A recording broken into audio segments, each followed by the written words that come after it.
Euro 2000.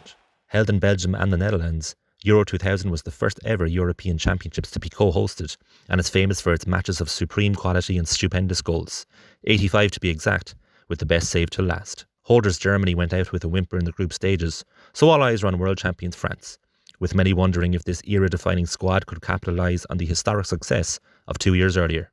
And while competition would be tight, French confidence was high and the vibes were good heading into Euro 2000. That team in 2000 doesn't need a manager. They don't need anyone. You and I could have been there, and Thierry Henry and David Trezeguet and Robert Pires, for example.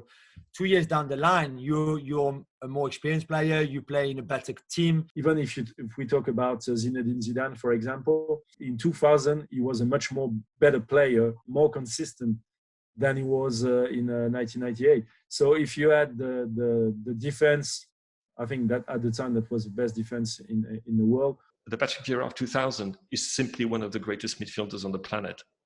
So there had been an evolution, and we were aware of that. And because of that, despite the fact that it was an incredibly, a tournament played at the highest level, people were very confident going into it, absolutely. Drawn in Group D, France eased past Denmark and the Czech Republic, meaning they could rest players in the final group game against co-hosts and title contenders, the Netherlands. First of all, we started with the two weakest opponents in the group.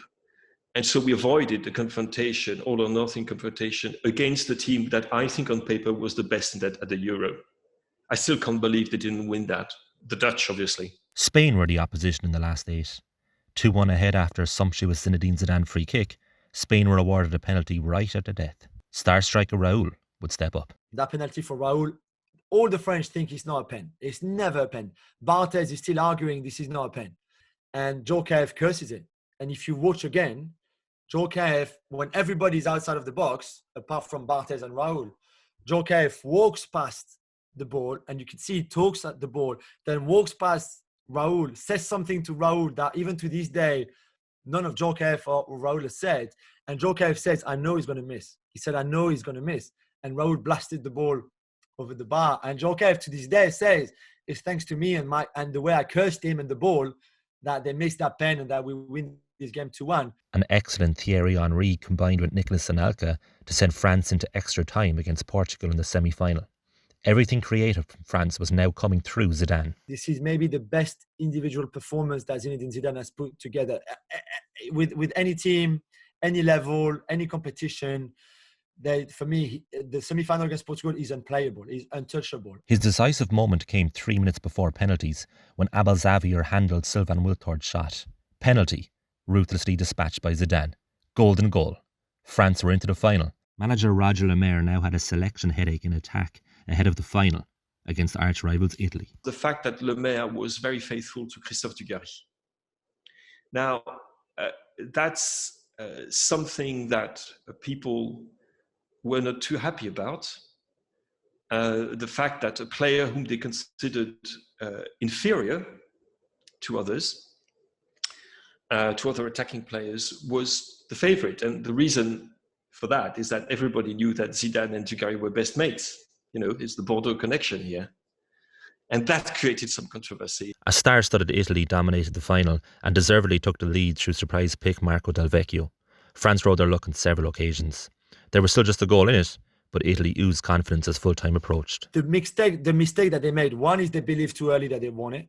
And the French would say they could see them on the bench celebrating already. They were absolutely incensed. And you talk to anybody, I remember talking to Thierry about it, perceived as Italian arrogance in that game. And you probably heard about that, how the French were completely, absolutely irate with the Italians, where they perceived some of the comments they overheard and things like that. They thought we were going to show them.